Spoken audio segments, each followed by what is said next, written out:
Cher Gérard Vespierre, c'est maintenant la suite de notre émission Décryptons le monde numéro 14. Nous n'allons pas nous éloigner beaucoup de la Turquie que nous venons d'évoquer, puisque nous allons nous diriger vers le Moyen-Orient, la péninsule arabique et plus précisément le Yémen. Le conflit dont ce pays est victime rentre dans sa 7e année. Gérard, vous avez choisi de titrer ce second sujet « Yémen, quelle sortie de crise ?» C'est donc qu'une issue est possible et malgré ce difficile chemin, nous allons l'explorer ensemble. Votre méthode nous a habitués à appréhender beaucoup de sujets en débutant par une analyse historique de la situation. Aussi, je n'hésite pas à vous demander comment cet imbroglio yéménite a-t-il commencé ? Eh bien, effectivement, il y a des racines de l'histoire qui ne trahissent pas le présent, n'est-ce pas ? Cette population de l'extrémité ouest de la péninsule arabique, donc l'extrémité ouest du Yémen, était déjà au IXe siècle une population très rétive. Nous sommes dans un pays de montagne. Et là, il y a des parallèles intéressants à faire. Nous avons ces mêmes populations rétives de montagne, de montagnards bons guerriers en Kabylie, en Tchétchénie, en Afghanistan. Eh bien, il y a donc plus de 1000 ans, au IXe siècle, cette population de l'extrémité ouest de ce qui est devenu le Yémen était déjà en bataille. Et donc, il était décidé d'y envoyer un sage religieux perse, il n'était pas question d'Iran à l'époque, et qui était d'une branche donc du chiisme qui s'appelait le zaïdisme. Et donc ce qui a expliqué la différence et l'implantation donc de cette population montagnarde combattante, chiite, à l'extrémité ouest du Yémen, et donc sa volonté de faire reconnaître sa différence. Si on fait un grand bond, il y a plus de 30 ans, où nous avons eu l'unification entre le Yémen du Nord, dont nous venons d'évoquer la différence, et le Yémen du Sud. Et cette unification a posé bien sûr des questions d'assimilation. Et il y a bientôt 7 ans, il y a eu une révolte menée par la famille Houthi, donc qui fait partie de cette extrémité géographique montagnarde, de cette différence chiite par rapport à la population sunnite de la majorité du Yémen. Dans ce processus historique, nous retiendrons plus particulièrement le basculement de la dernière étape en 2014.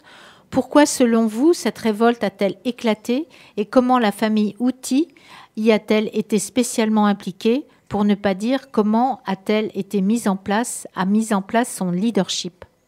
Eh bien, il faut s'appuyer sur la différence que l'on vient d'évoquer en ce qui concerne donc la spécificité musulmane chiite de cette région ouest.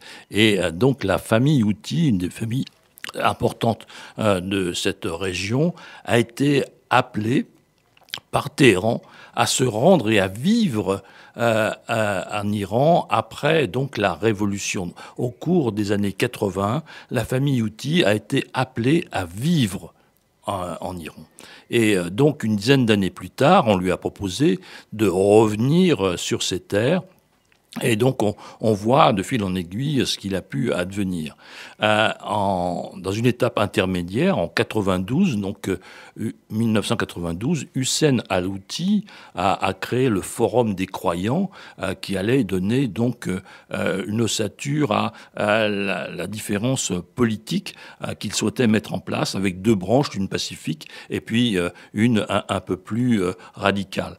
Donc, le président Saleh, qui a été donc l'homme de l'unification, a su maintenir cet équilibre entre les deux parties de l'ancien Yémen nord et sud.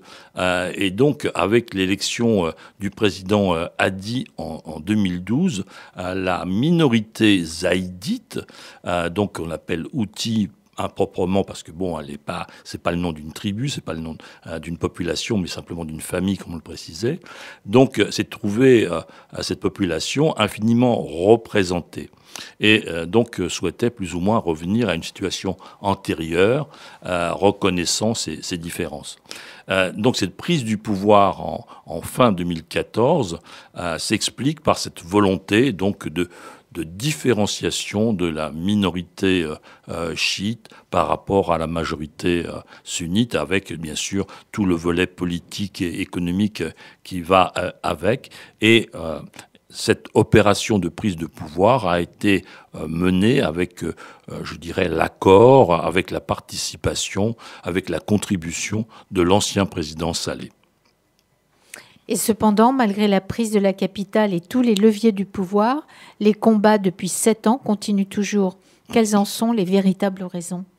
Eh bien, le président a dit qu'il a été élu en 2012, donc qui se trouve chassé du pouvoir après un repli à Aden, finit par se réfugier en Arabie Saoudite.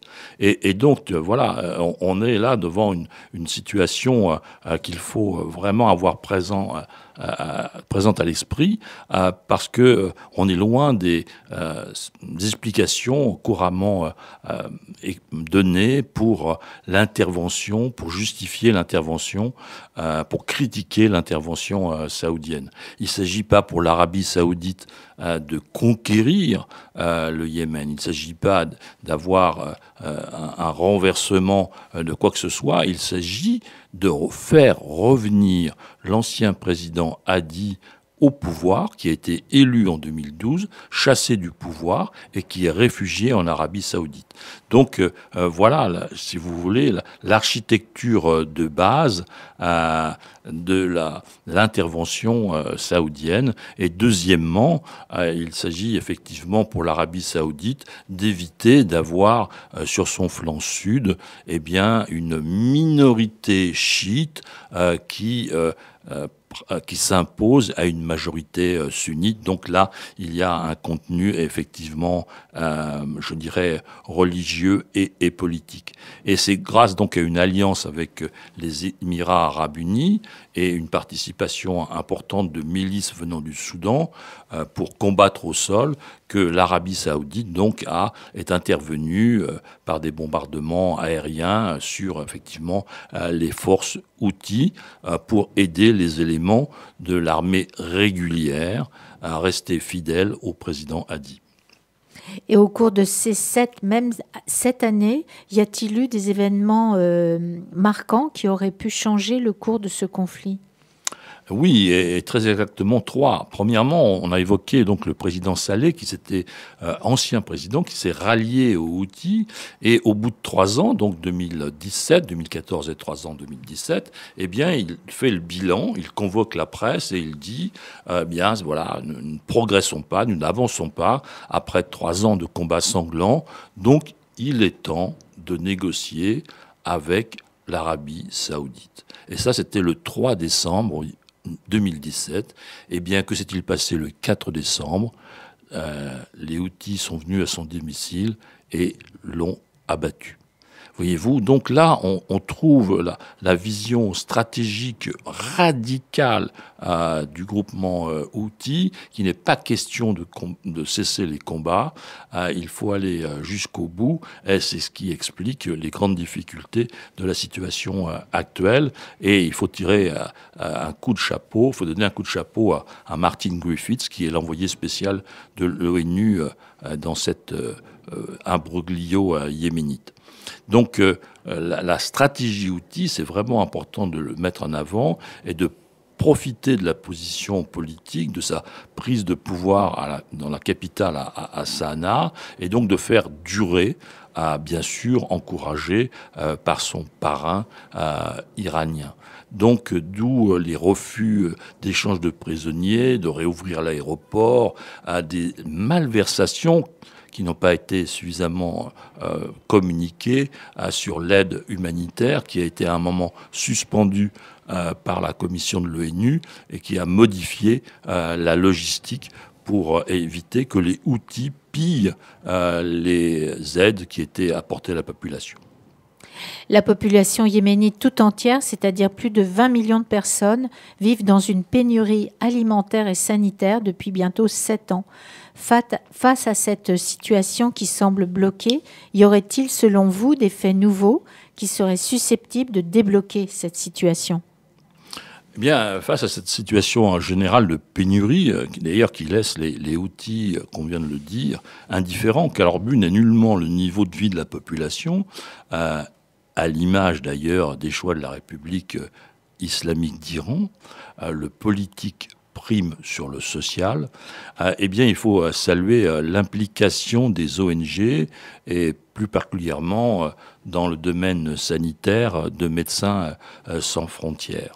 Donc, dans cette situation, l'Arabie saoudite a proposé, il y a quelques petits mois, le 22 mars, un cessez-le-feu qui a été refusé par les Houthis qui demeurent, comme on vient de le signaler, jusqu'au boutiste. Alors, il y a un début de lumière à la fin du tunnel qui s'appelle des rencontres, constituées par des rencontres entre l'Iran et l'Arabie saoudite, qui ont été dans un premier temps tenues secrètes, qui ont eu lieu au début du mois d'avril et qui ont été progressivement révélées. Donc les deux ennemis à la fois politiques et les deux opposants des branches de la religion musulmane, sunnisme et chiisme, et bien finalement ont pris langue par l'intermédiaire donc de leur service de renseignement pour les Saoudiens et un représentant du Conseil suprême de la sécurité nationale pour l'Iran. Donc il a été évoqué les envois de missiles iraniens sur l'Arabie saoudite et donc comment revenir à une forme de stabilité au Yémen. Donc on se rend compte que la guerre coûte cher, que l'Iran est en difficulté économique, que l'Iran a du mal à joindre les deux bouts, si on peut dire, et donc serait peut-être enclin à regarder une solution à la situation yéménite, tout comme les Saoudiens, à qui l'intervention au Yémen coûte cher, eh bien, sont prêts à pouvoir poser sur la table des conditions d'une accalmie. Merci Gérard pour cette conclusion aux notes très positives. Espérons que la réalité puisse l'emporter sur les visions politiques. Nous terminons ainsi notre émission Décryptons le monde. Merci Lucas pour la technique. Émission qui signe aussi la fin de cette première saison, puisque Décryptons le monde s'arrête pour les vacances. Gérard Vespierre et moi-même vous remercions de votre fidélité. Nous vous souhaitons un très bel été et on vous donne rendez-vous début septembre pour une deuxième saison avec des sujets tout aussi riches et passionnants.